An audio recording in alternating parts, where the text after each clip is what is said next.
when we're continuing to lead a life that is not in line with who we are, then that is a state of being out of ease, which is dis-ease, which of course develops into disease. I think I should show up in the world like this. I wear these masks. I think the world expects me to be like this. And so I show up in these roles.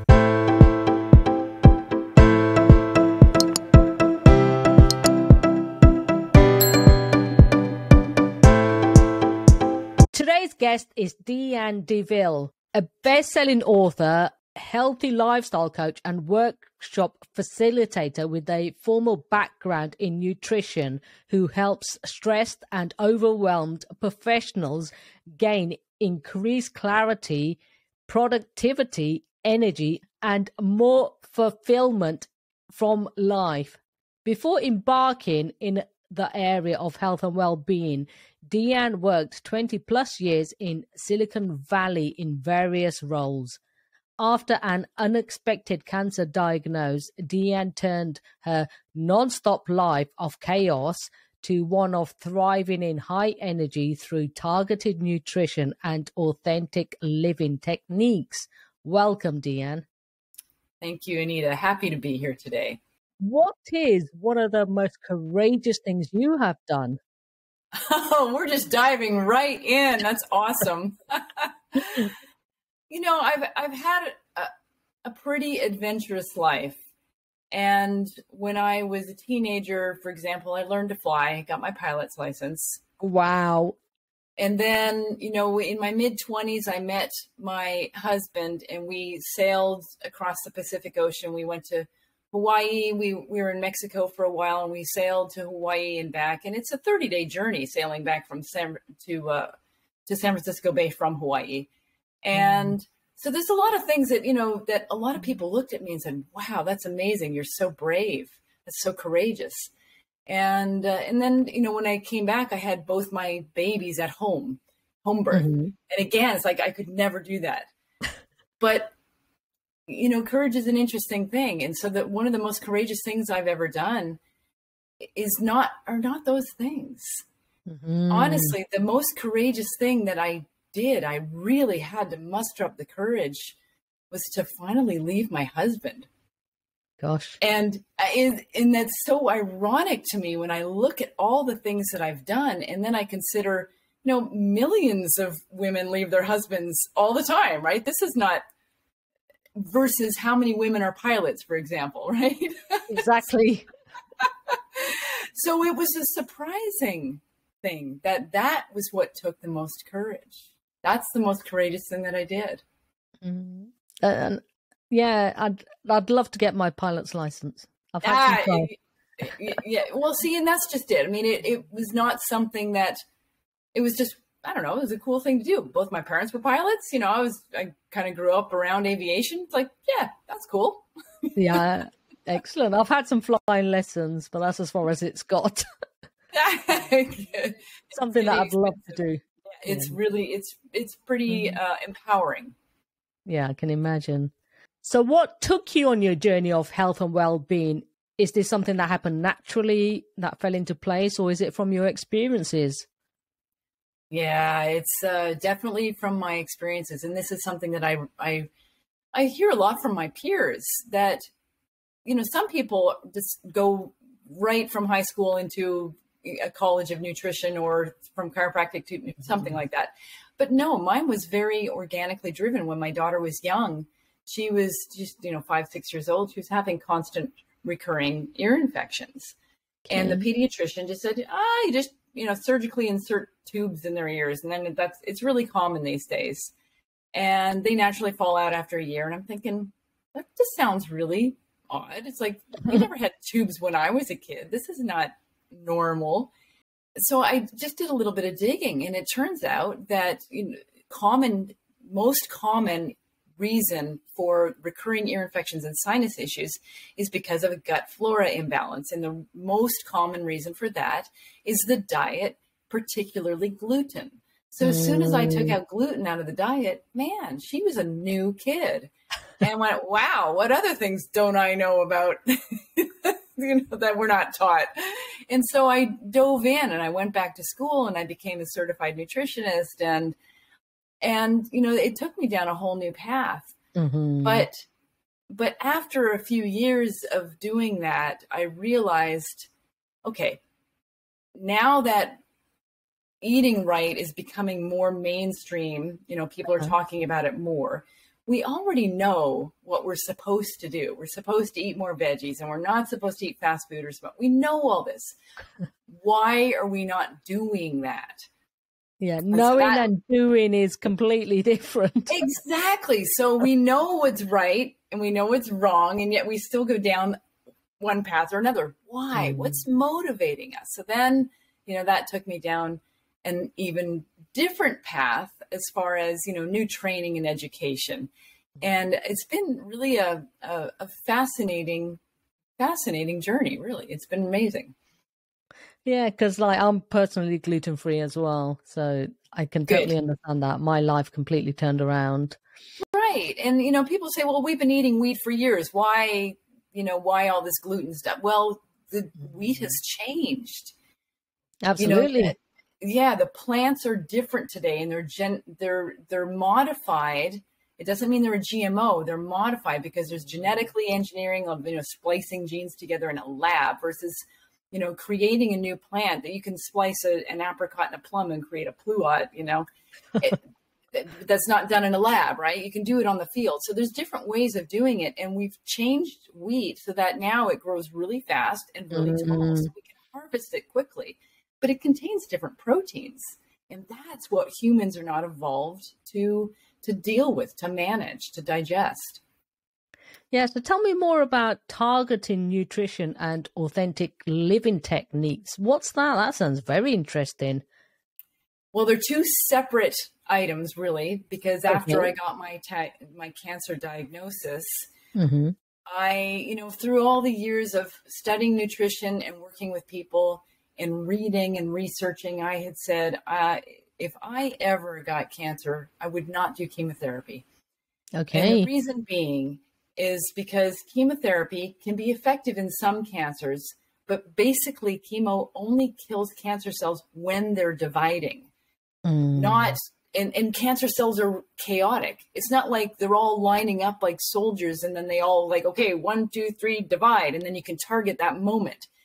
It's not like that. They're all over the place. It's chaotic. So you're going to kill some that are in that process of dividing, but others that are not, you're not killing those. And in the meantime, of course, it does a lot of collateral damage to other cells. So we know that. So I thought, I'm never going to get chemotherapy if I have cancer. But then suddenly I'm diagnosed with it. And I have an oncologist who's saying, this is the most aggressive case I've seen, the fastest growing cancer I've seen in my 30 years. If you don't do something, and all I'm suggesting to do is chemotherapy and radiation. If you don't do something, you're going to die in 6 months. And there is no known Western medical cure or treatment really for triple negative breast cancer. And I'll tell you, that really put the fear in me. I can imagine. Here's an experienced oncologist saying this to me. All my friends and family, they want to support me. But, my best friend at the time, she goes, I really hope you do chemo because I want you to live. Yeah, of course. Right. And I mean, obviously it's a heartfelt thing to say. And I'm thinking, I want to live too, but I'm not sure chemo's the path.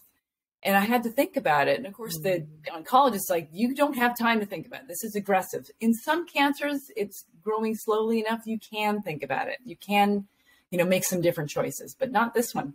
Yeah. And I chose no. And he fired me as his patient. Okay, I understand. Seriously?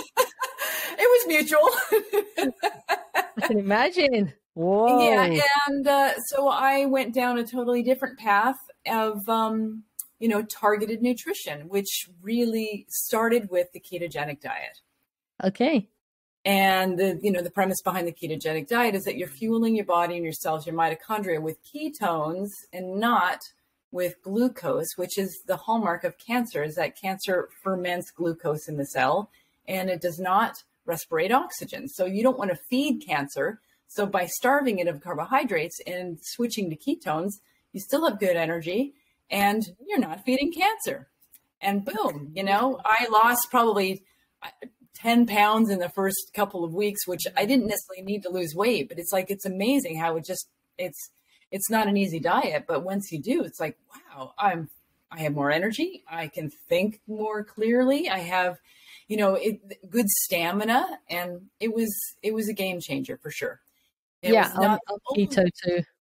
Yeah, right. It is. And it's difficult to get into ketosis and difficult to maintain, but it's really important. And I think it was the critical thing for me. I did so many other things too. I say targeted nutrition, and it wasn't just nutrition, but lifestyle and, like hyperbaric oxygen. The list of things that I did was comprehensive, to say the least. I can imagine.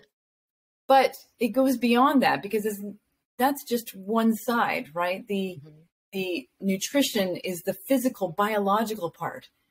But cancer is known, in some circles anyway, known as a disease of disconnect.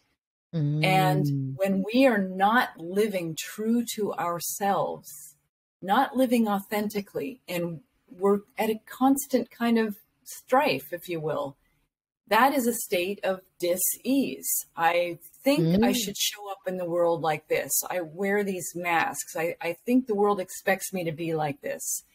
And so I show up in these roles. And, we see this every day on social media too. People are posting their great life that they're having. And these are curated posts of what they want us to believe their life is like. And I'm not saying that moment wasn't like that, because they created that moment. But was it a created moment, a curated moment, or is that their authentic life? When we're continuing to lead a life that is not in line with who we are, then that is a state of being out of ease, which is dis-ease, which of course develops into disease, right? Yeah. So authentic living, of course, is absolutely critical. And that's another huge piece, a huge part of cancer, of really, going into that contemplation and diving in and who am I really? Who am I? Not necessarily an easy journey, and a lot of feelings come up that are not necessarily comfortable. And we are raised in this culture to squelch down those uncomfortable feelings and only shoot for, we want to be happy. We want to feel good.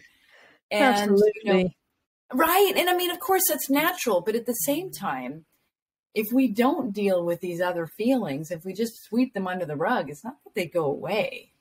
And then they start to fester, right? We need to deal with them. Absolutely, yeah. Because the thing is, I know, often people do ponder on questions like, is it worth it? Is this what life's got to offer? Is this as good as it gets? How can one live a life of purpose and meaningful, driven by values and unique perspectives? Yeah, and that's a great question. And it is something that we can do. But it really comes down to, again, knowing who you are and being in alignment with that. And so that's, I mentioned earlier about starting nutrition training, but then kind of diving into a different area. And one of the areas that I work in is in values. And there's a fantastic tool that easily depicts and illustrates essentially for you what your values are, because sometimes it's hard to articulate. And it's like, we can say family is a value, but it's an interesting thing when you say, okay, family is a value for almost everybody.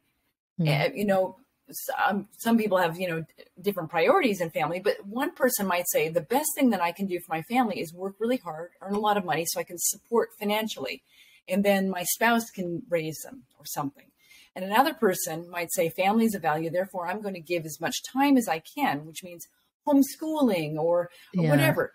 So family is a value, but it's our beliefs around how we show up in life that expresses that value. And they're two different things. Yeah, completely. Like you say, spin on its head.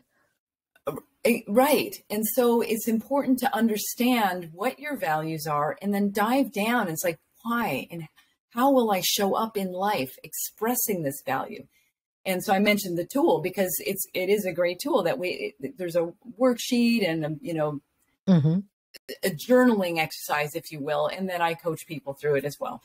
It really can be a game changer because we can say verbally, just spout out, it's like, yeah, family is a value, but then how are you living your life? And if we don't realize that we're not in alignment, we don't realize what we're doing because we're on a hamster wheel and we're stuck and we're feeling trapped, or we feel like, again, wearing this mask, this is how the world expects me to be. And I'm showing up how I think the world wants me to show up, or my boss is going to be unhappy and I might lose my job or something. Right.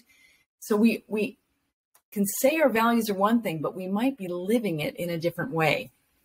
Absolutely. Because the other thing is, and then this is why people don't get on and they don't realize, well, their values don't align, even with family members. If your values don't align, it's not because, they don't value you. It's a case of their values are higher prioritized in different areas. And your example of family, as in they're going to work and give everybody everything they need in the family, and then some people flip it on their head and say, well, I'm going to spend as much time and give myself to them. It's a very interesting concept, isn't it? It really is. Just the thought process behind it. Right. And then what divides us is our beliefs around it. See, if we unite, we can unite on the value of family. But if I believe it has to be done this way and somebody else believes it has to be done this way, then we're divided and there's judgment. And there doesn't have to be. And we're seeing a lot of divisiveness right now in the world, right? And record numbers. People want to take a side of this or that. It's right or wrong. And they have these beliefs that, no, it must be done this way. And it's an opportunity. It's like, okay, I'm going to sit back. It's like, does it have to be done that way? What are other possibilities? And it's good to get curious and try to understand a different perspective. You don't have to necessarily step into their world and live it and be it, but try to understand another perspective. It's like, okay, I see where they're coming from. And the thing is, like you say, it's about having the open conversations that people find so difficult as well, and actually understanding themselves and owning themselves. Like for you, that conversation about the cancer, not having the treatment, I can imagine a lot of people weren't happy with you, and that's their values kicking in. Right. And their fears, it's their fears kicking in, right? And when we have a fear, that takes over everything, because that triggers the amygdala and the brain, and we have our fight or flight response, and there's no conscious, we can consciously control it, but in that first moment we can't. And it's that immediate response. It's in our DNA. It's how we're wired. If we choose to engage on it and then perpetuate it, then we're living in that state of fear. But that's a choice. We just don't usually recognize that we're choosing it. Yes, that's right. And like you say, I mean, you've had to deal with a lot of situations, even with your divorce and your husband and with your daughter, trying to understand her health. So what would you say is one of the most important lessons you've learned throughout it all? It's about walking the talk. Good one. Yeah. And to kind of tie in, earlier I said that, the most courageous thing that I had done is leave my husband. There's a whole story in that too, because my husband was an alcoholic.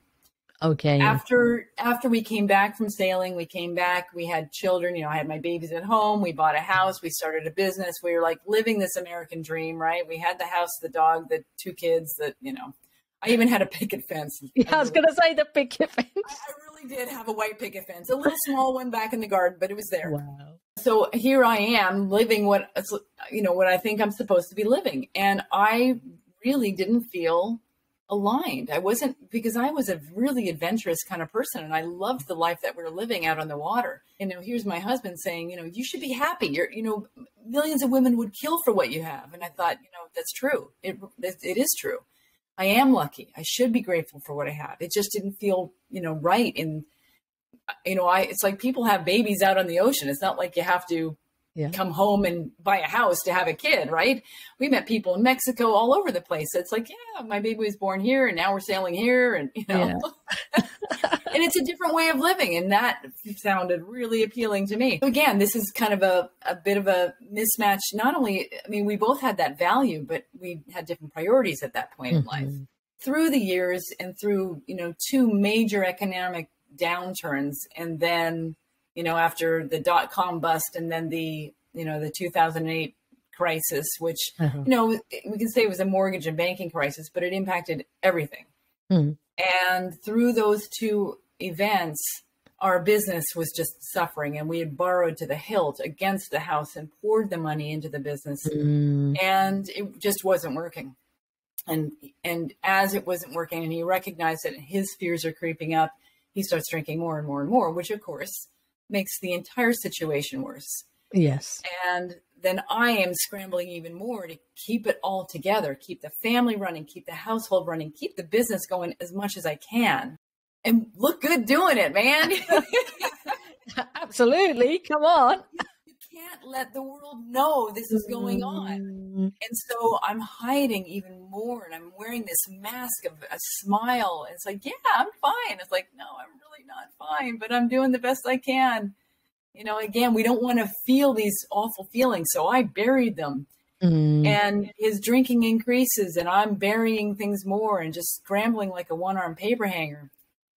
And, eventually, there's several years of lots of problems. And, I finally kicked him out and finally did the divorce, which was huge, because I didn't want to divorce him. I really didn't.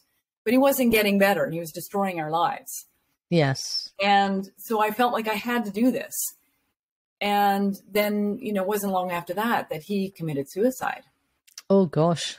And then, 2 years later is when I get the diagnosis, which is not uncommon. I mean, it's anybody going through significant amount of stress. It's really common to develop a major chronic issue, usually with the lungs, the heart, or cancer. And specifically breast cancer. And you notice it's all in this region, right? That's the region of grief. And it's not just grief for the loss of my husband, but it's also grief for the life that we had, that I, had wanted to be continuing. There's grief on many levels. And again, cancer is a disease of disconnect. And I disconnected from that. I think, yes, he's right. I should be happy. Just forget that. That was my past. Just get on with it.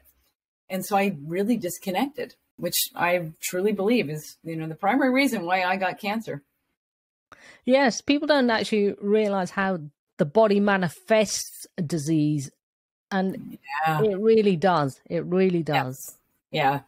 There's lots of great books out there. The body keeps the score, or the body has its reasons, or feelings buried alive never die. Lots of really good books out there on this subject. Yeah, definitely.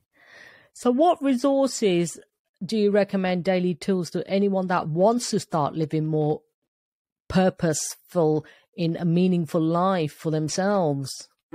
Starts with actually feeling, like literally feeling your body. And often we go through life like our head, the body is simply a transport system for our head to move it around.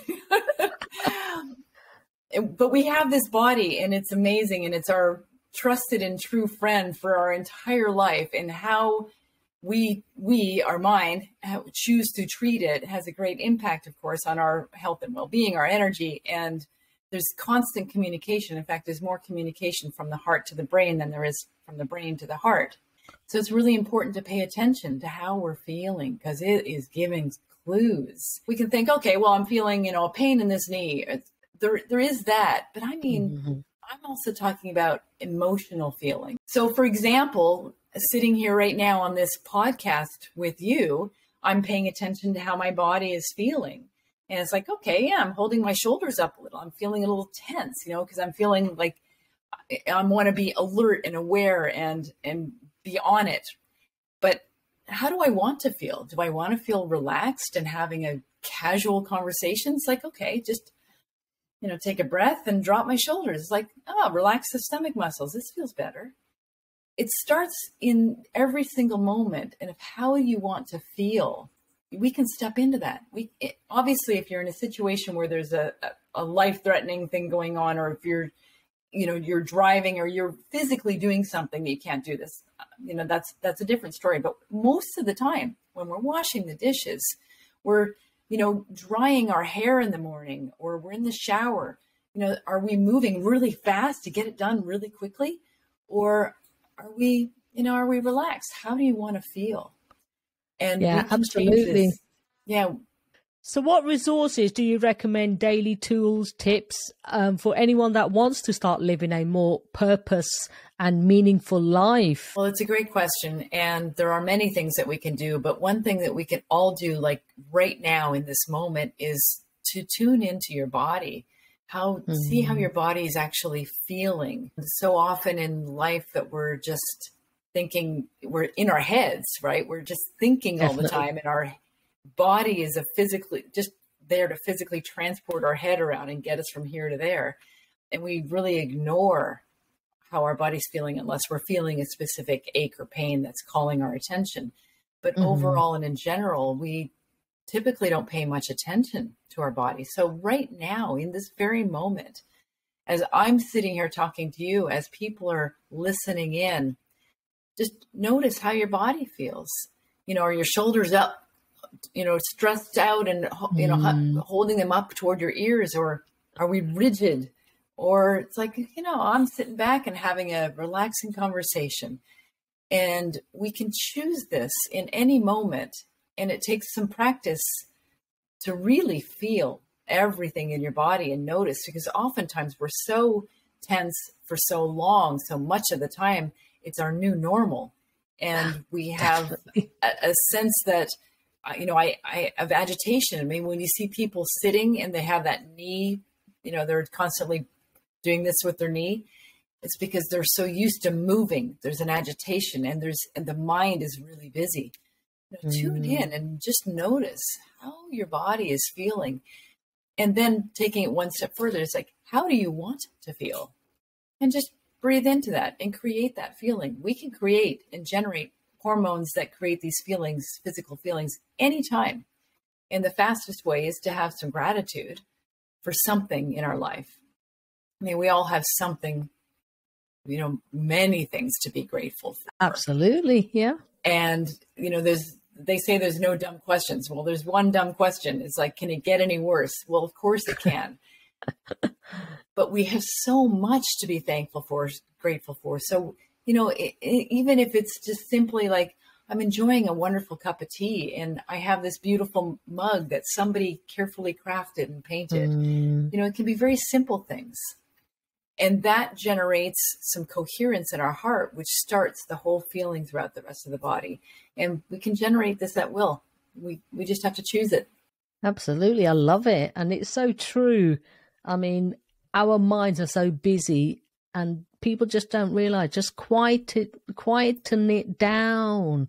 Just be. How many of us are running around ragged? If we allow ourselves to be, easier said than done, but it is. But we're cultured in this environment, in this society to do. And so we're not really human beings. We're really human doings. Yeah, I love it. So where can the listeners find you online? What's your website? Oh, I am at healthybyheart.com, and I'm all about the heart, and that when we generate that coherence, which starts with gratitude, it changes everything. It literally changes everything.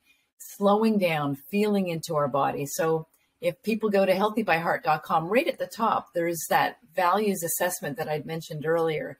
It's a free tool. Anybody can take it. I don't see the results. They can just go to the link right there and go through the questions and select some values. And then there's a little worksheet that comes with it. And it just is a very helpful tool to start on this path. Definitely. And I'll put that in the show notes if that's okay with you. That's great. Thank you. Yeah. And your website, of course.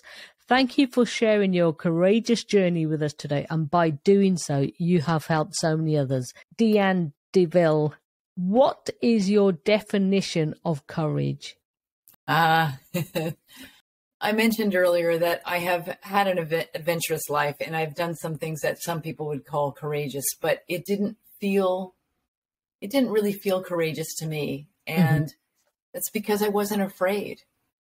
So my definition of courage is when you come across something that you're afraid to do, but you know it needs to be done. And you hear that small, still voice that's coming from your heart. This is our intuition. And you know you got to do it, but you're scared. When you do that, that's definition of courage. And it can be something so small. Like I said, for me, it was having the courage to actually finally pack up the kids and make the plan to leave. That was huge for me. That was way bigger than having a baby at home because that's what I was afraid of.